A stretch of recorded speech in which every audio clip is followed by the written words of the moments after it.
Perkenalkan, saya Rita Rosana Elviana Leda, NIM 2003030105, kelas C semester 1 jurusan Sosiologi. Saya akan mempresentasikan hasil review dari buku Dasar-Dasar Ilmu Politik dari Mariam Budiarjo, bab 8 sampai dengan bab 12. Adapun tujuan untuk pembuatan video ini, yakni untuk memenuhi nilai ujian akhir semester mata kuliah pengantar ilmu politik. Langsung saja pada pembahasan. Bagian pertama, pembagian kekuasaan negara secara vertikal dan horizontal. Pembagian kekuasaan menurut tingkat dapat dinamakan pembagian kekuasaan secara vertikal, yaitu pembagian kekuasaan antara beberapa tingkat pemerintahan, atau dapat juga dinamakan pembagian kekuasaan secara teritorial. Misalnya antara pemerintah pusat dan pemerintah daerah dalam suatu negara kesatuan, antara pemerintah federal dan pemerintah negara bagian suatu negara federal. Yang kedua, ada pembagian secara horizontal, yaitu pembagian kekuasaan menurut fungsinya. Secara horizontal, pembagian ini menunjukkan perbedaan antara fungsi-fungsi pemerintah yang bersifat legislatif, eksekutif, dan yudikatif, yang dikenal sebagai trias politika atau pembagian kekuasaan. Yang berikut ada konfederasi. Negara-negara yang tergabung dalam konfederasi tetap merdeka dan berdaulat, sehingga konfederasi itu sendiri pada hakikatnya bukanlah merupakan negara, baik ditinjau dari sudut ilmu politik maupun dari sudut hukum internasional. Keanggotaan suatu negara dalam suatu konfederasi tidaklah menghilangkan ataupun mengurangi kedaulatan sebagai negara anggota konfederasi itu. Yang berikut, negara federal. Pembagian kekuasaan secara horizontal seperti di muka sudah disinggung, adalah pembagian kekuasaan menurut fungsinya dan ada hubungannya dengan doktrin trias politika. Trias politika adalah anggapan bahwa kekuasaan negara terdiri atas 3 macam kekuasaan. Pertama, kekuasaan legislatif atau kekuasaan membuat undang-undang. Kedua, kekuasaan eksekutif atau kekuasaan melaksanakan undang-undang. Dan ketiga, kekuasaan yudikatif atau kekuasaan mengadili pelanggaran undang-undang. Dalam peristilah baru disebut rule education function. Ada juga tentang macam-macam negara federal. Yang pertama, federal di Amerika Serikat yang dianggap sebagai federal paling kuat dan sempurna. Yang kedua, federal Uni Soviet yang secara undang-undang dasar paling sempurna dan memiliki 14 kekuasaan pemerintah federal terperinci. Yang ketiga, Federal Republik Indonesia Serikat terdiri dari 15 negara bagian, disebut daerah bagian, yang secara formal berkedudukan saling sama martabat dan saling sama hak. Secara formal pula disebut pula bentuk federal bersifat sempurna. Yang berikut ada trias politika. Pembagian kekuasaan secara horizontal seperti di muka sudah disinggung adalah pembagian kekuasaan menurut fungsinya, dan ini ada hubungannya dengan doktrin trias politika. Trias politika adalah anggapan bahwa kekuasaan negara terdiri atas 3 macam, yang seperti sudah dijelaskan bahwa ada legislatif, ada eksekutif, dan ada yudikatif. Yang kedua, ada badan eksekutif, legislatif, dan yudikatif. Yang pertama, badan eksekutif. Kekuasaan eksekutif biasanya oleh badan eksekutif di negara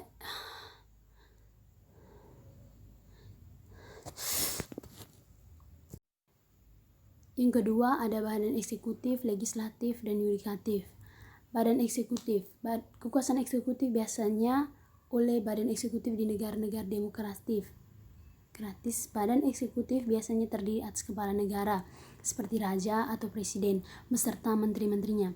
Tugas badan eksekutif menurut tafsiran tradisional asas trias politika hanyalah melaksanakan kebijakan yang telah ditetapkan oleh badan legislatif serta menyelenggarakan undang-undang yang dibuat oleh badan legislatif.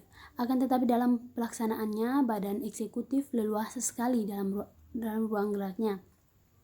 Zaman modern telah menimbulkan paradoks bahwa lebih banyak ruang undang-undang yang diterima oleh badan legislatif dan yang harus dilaksanakan oleh badan eksekutif.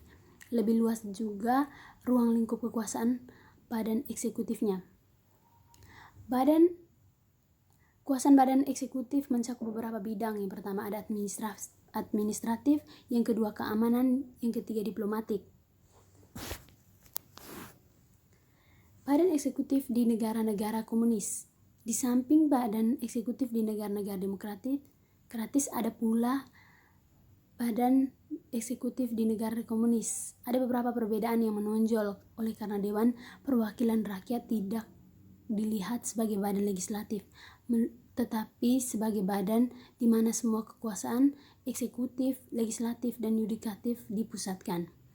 Yang berikut ada badan eksekutif di Indonesia. Dalam masa demokrasi terpimpin yang pada November 1945 sampai Juni 1959 kita akan mengenal badan eksekutif yang terdiri atas presiden dan wakil serta presiden sebagai bagian dari badan eksekutif yang tak dapat diganggu-gugat, dan menteri-menteri dipimpin oleh Perdana Menteri dan bekerja atas dasar tanggung jawab.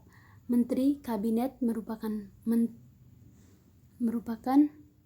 kabinet yang dipimpin oleh Wakil Presiden Muhammad Hatta, yang karena itu dinamakan Kabinet Presidensial.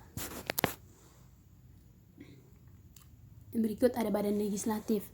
Badan legislatif atau legislatur mencerminkan salah satu fungsi badan itu, yaitu legislate atau membuat undang-undang. Nama lain yang sering dipakai ialah assembly, yang mengutamakan unsur berkumpul untuk membicarakan masalah-masalah publik. Nama lain lagi adalah parlemen, suatu istilah yang menekan pada unsur bicara dan merundingkan. Sebutan lain mengutamakan representasi atau keterwakilan anggota-anggotanya dan dinamakan People's Representative Body atau Dewan Perwakilan Rakyat. Fungsi legislatif. Di antara fungsi badan legislatif yang paling penting adalah menentukan kebijakan dan membuat undang-undang. Untuk itu badan legislatif diberi hak inisiatif, hak untuk mengadakan amandemen terhadap rancangan undang-undang yang disusun oleh pemerintah, dan terutama di bidang budget dan anggaran. Yang berikut mengontrol badan eksekutif dalam arti menjaga agar semua tindakan badan eksekutif sesuai dengan kebijakan yang telah ditetapkan. Untuk menyelenggarakan tugas ini, Badan Perwakilan Rakyat diberikan hak-hak kontrol khusus.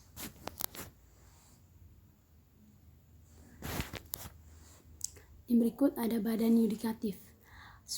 Suatu studi mengenal kekuasaan yudikatif sebenarnya lebih bersifat teknis, yuridis, dan termaksud bidang ilmu hukum daripada bidang ilmu politik, kecuali beberapa negara di mana Mahkamah Agung memainkan peranan politik berdasarkan konsep judicial review. Akan tidak lengkap bila dalam rangka dasar-dasar ilmu politik kita tidak membicarakan tentang kekuasaan yudikatif, yakni kekuasaan yudikatif erat dengan kedua kekuasaan lainnya, legislatif dan eksekutif, serta dengan hak dan kewajiban individu. Badan yudikatif dalam negara demokratis, sistem common law dan sistem civil law sehubungan dengan pembicaraan mengenai kekuasaan yudikatif. Dalam hal ini kita perlu membicarakan dua sistem hukum yang berbeda, common law dan civil law. Sistem common law terdapat di negara Anglo dan memulai pertumbuhan di Inggris pada abad pertengahan. Sistem ini berdasarkan prinsip di samping undang-undang yang dibuat oleh parlemen yang berdasarkan status law, dan masih terdapat peraturan-peraturan lain yang merupakan kumpulan keputusan dari dalam zaman berlalu telah dirumuskan oleh hakim. Badan yudikatif di negara komunis. Pandangan orang komunis terhadap peranan dan wewenang yudikatif berdasarkan suatu konsep yang dinamakan Soviet Legality. Anggapan ini erat hubungannya dengan tahap-tahap perkembangan komunisme di Uni Soviet melalui suatu masa revolusi sampai dengan tercapainya negara sosialis. Realisasi dari sosialisme merupakan unsur yang paling menentukan dan kehidupan negara serta menentukan pula peranan hukum di dalamnya. Kekuasaan badan setelah reformasi. Kekuasaan kehakiman Indonesia banyak mengalami perubahan sejak reformasi. Amandemen ketiga UUD 1945 disahkan pada tanggal 10 November 2001 mengenai bab kekuasaan kehakiman bab 9 membuat perubahan pasal 24A, 24B, 24C. Amandemen menyebutkan penyelenggaraan kekuasaan kehakiman terdiri atas Mahkamah Agung dan Mahkamah Konstitusi.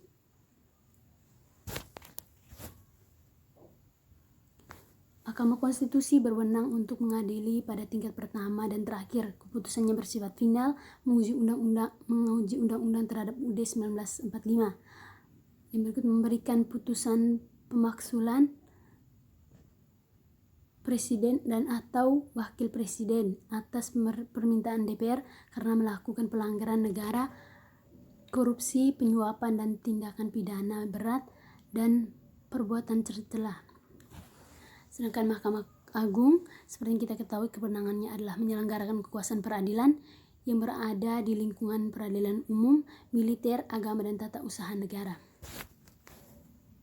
Yang berikut partisipasi politik. Pada bab ketiga ini, partisipasi politik. Sifat dan definisi partisipasi politik. Definisi umum dapat dikatakan bahwa partisipasi politik adalah kegiatan seorang atau kelompok orang untuk mengikut sertakan secara aktif dalam kehidupan politik. Di negara-negara demokratis umumnya dianggap bahwa lebih banyak partisipasi masyarakat lebih baik. Dalam alam pikiran ini, tingginya partisipasi menunjukkan bahwa warga mengikuti dan memahami masalah politik dan ingin melibatkan diri dalam kegiatan-kegiatan itu. Hal ini menunjukkan bahwa rezim yang bersangkutan memiliki kadar keabsahan yang tinggi. Maka dari itu pembatasan yang masa lalu sering diberlakukan seperti pembayaran pajak.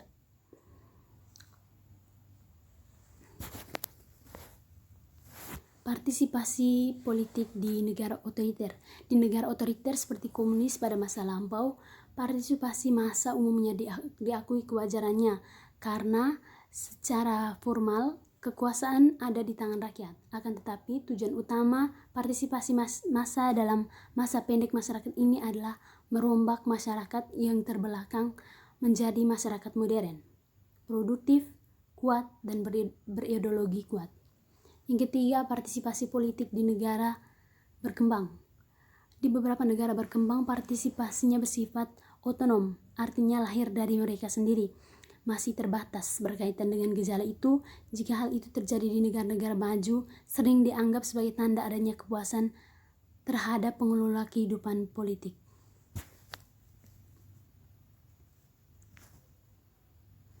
Ada beberapa kelompok. Dasar kelompok ini adalah protes.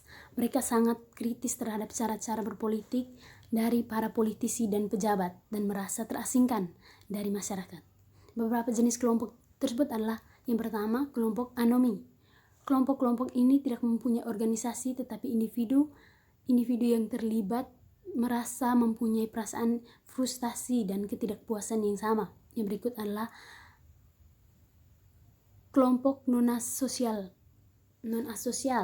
Kelompok kepentingan ini tumbuh berdasarkan rasa solidaritas pada sanak saudara, kerabat, agama, wilayah, kelompok etis, dan pekerjaan. Dan yang ketiga ada kelompok institusional. Kelompok-kelompok formal yang berada dalam atau bekerja erat dengan pemerintah seperti birokrasi dan kelompok militer. Yang berikut ada lembaga swadaya masyarakat di Indonesia. Di Indonesia LSM dipandang dengan NSM serta kepentingannya dalam banyak hal terinspirasi oleh koleganya di luar negeri Ideologis, cara kerjanya pun banyak miripnya. Secara historis Indonesia LSM ada sejak abad ke-20. Ketika itu umumnya LSM lahir sebagai cerminan kebangkitan kesadaran golongan masyarakat menengah terhadap kemiskinan dan ketidakadilan sosial. Yang keempat, bab yang keempat, partai politik. Definisi partai politik. Partai politik adalah organisasi dari aktivis politik yang berusaha untuk menguasai kekuasaan pemerintah serta merebut dukungan rakyat melalui persaingan dengan suatu golongan atau golongan-golongan lain yang mempunyai pandangan yang berbeda. Adapun fungsi dari partai politik, yang pertama, fungsi di negara demokrasi sebagai sarana komunikasi politik di masyarakat modern yang luas dan kompleks, banyak ragam pendapat dan aspirasi yang berkembang. Pendapat atau aspirasi seseorang atau suatu kelompok yang akan hilang tak berbekas seperti suara di padang pasir apabila tidak ditampung dan digabung dengan pendapat dan aspirasi orang lain yang senada. Yang berikut sebagai sarana sosialisasi politik. Dimensi lain dari sosialisasi politik adalah sebagai proses yang melaluinya masyarakat menyampaikan budaya politik, yaitu norma-norma dan nilai-nilai dari suatu generasi ke generasi berikutnya. Dengan demikian, sosialisasi merupakan faktor penting dalam terbentuknya budaya politik atau politik kultur dalam suatu bangsa. Berikutnya sebagai sarana rekrutmen politik. Fungsi ini berkaitan erat dengan masalah seleksi kepemimpinan, baik kepemimpinan internal partai maupun kepemimpinan nasional yang lebih luas. Untuk kepentingan internalnya, setiap partai butuh kader yang berkualitas, karena hanya dengan kader yang demikian dapat menjadi partai yang mempunyai kesempatan lebih besar untuk mengembangkan diri. Berikutnya sebagai sarana pengatur konflik, untuk mengatur konflik-konflik yang terjadi di masyarakat yang heterogen. Fungsi negara otoriter. Menurut paham komunis, sifat dan tujuan partai politik bergantung pada situasi apakah partai komunis berkuasa di negara mana ia berada atau tidak. Di negara di mana partai komunis tidak berkuasa, partai-partai politik lain dianggap sebagai mewakili kepentingan kelas tertentu, tidak dapat bekerja untuk kepentingan umum. Fungsi negara berkembang. Di negara-negara berkembang, keadaan politik sangat berbeda satu sama lain. Demikian pula partai politiknya menunjukkan banyak sekali variasi, kecuali di beberapa negara yang berlandaskan komunisme seperti Korea Utara. Partai-partai politik umumnya lemah organisasinya dan jarang memiliki dukungan massa yang luas dan kukuh. Di beberapa negara, fungsi yang agak sukar dilaksanakan ialah jembatan antara yang memerintah dan yang diperintah. Sedang digolongkan, banyak mencakup orang kaya, sedangkan golongan yang diperintah mencakup orang miskin. Klasifikasi sistem partai politik. Yang pertama ada sistem partai tunggal. Pola partai tunggal terdapat di beberapa negara seperti Afrika, Cina, dan Kuba. Sedangkan dalam masa jayanya Uni Soviet dan beberapa negara Eropa Timur termasuk dalam kategori ini. Suasana kepartaian dinamakan non-kooperatif karena semua partai harus menerima pimpinan dari partai yang dominan dan tidak dibenarkan bersaing dengannya. Yang berikut ada sistem dwi partai. Sistem dwi partai di partai umumnya diperkuat dan digunakan sistem pemilihan single number contestant atau sistem distrik, di mana dalam setiap daerah pemilihan hanya dapat dipilih satu wakil saja. Sistem pemilihan ini cenderung menghambat pertumbuhan partai kecil, sehingga dengan demikian memperkokoh sistem dwi partai. Yang berikut, sistem multipartai. Umumnya dianggap bahwa keanekaragaman budaya suatu masyarakat mendorong pilihan ke arah sistem multipartai. Perbedaan tajam antara ras, agama, atau suku bangsa mendorong golongan-golongan masyarakat lebih cenderung menyalurkan ikatan-ikatan terbatasnya dalam satu wadah yang sempit saja. Partai politik di Indonesia. Di Indonesia partai politik telah merupakan bagian dari kehidupan partai politik selama kurang lebih 100 tahun. Di Eropa, terutama di Inggris, partai politik telah muncul jauh sebelumnya sebagai sarana partisipasi bagi beberapa kelompok masyarakat yang kemudian meluas partisipasi ke seluruh masyarakat dewasa saat ini. Saat ini partai politik ditemukan hampir semua negara. Umumnya dianggap bahwa partai politik adalah kelompok manusia terorganisir yang anggota-anggotanya sedikit banyak mempunyai orientasi nilai-nilai serta cita-cita yang sama. Perkembangan partai politik Indonesia: zaman kolonial, zaman kedudukan Jepang, zaman demokrasi Indonesia, zaman Republik Indonesia Serikat, zaman demokrasi terpimpin, zaman demokrasi Pancasila, zaman reformasi, evaluasi partai politik dan rekomendasi. Yang terakhir, sistem pemilihan umum. Sistem pemilihan umum di Indonesia. Sejak kemerdekaan hingga tahun 2004, bangsa Indonesia telah menyelenggarakan 9 kali pemilihan umum, yaitu pada tahun 1955, 1971, 1977, 1982, 1987, 1992, 1997, 1999, dan 2004. Dari pengalaman sebanyak itu, pemilihan umum 1955 dan 2004 mempunyai kekhususan dan atau keistimewaan dibanding dengan yang lain. Semua pemilihan umum tersebut tidak diselenggarakan dalam situasi yang vakum, melainkan berlangsung di lingkungan yang turut menentukan hasil pemilihan umum itu sendiri. Dari pemilihan umum tersebut juga dapat diketahui adanya upaya mencari sistem pemilihan umum yang cocok untuk Indonesia.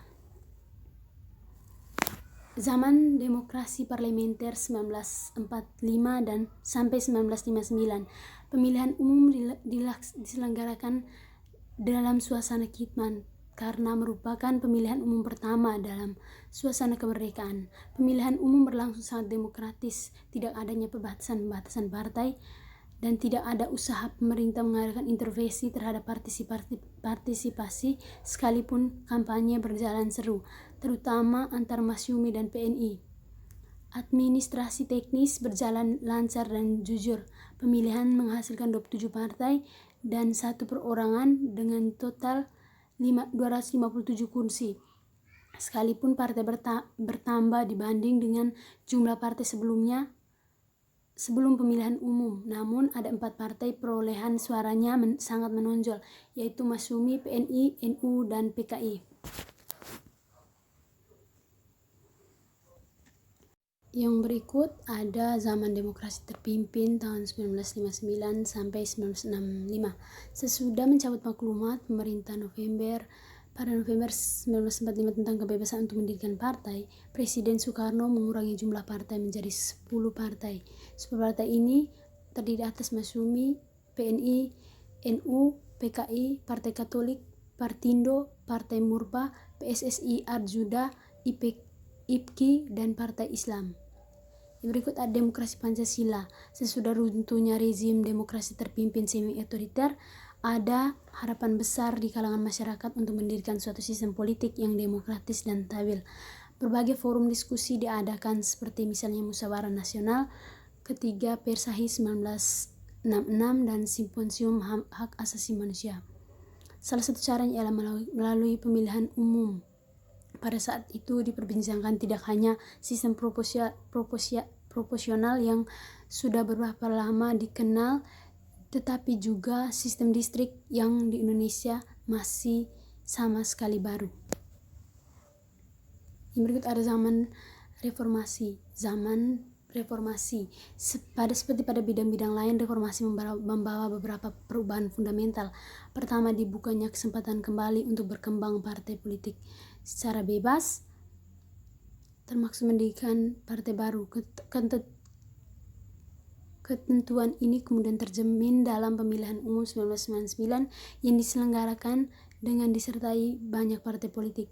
Yang kedua, pemilihan umum tahun 2004. Untuk pertama kali dalam sejarah, Indonesia diadakan pemilihan presiden dan wakil presiden secara langsung. Yang ketiga, diadakan pemilihan umum untuk suatu badan baru, yaitu Dewan Perwakilan Daerah yang mewakili kepentingan daerah secara khusus. Keempat, diadakan elektoral yang akan mewakili yaitu ketentuan bahwa untuk pemilihan legislatif, setiap partai harus meraih minimal 3% jumlah kursi anggota Badan Legislatif Pusat. Untuk pemilihan presiden dan wakil presiden, partai politik harus memperoleh minimal 3% jumlah kursi dalam bidang yang bersangkutan atau 5% dari perolehan suara secara sah. Sekian dan terima kasih.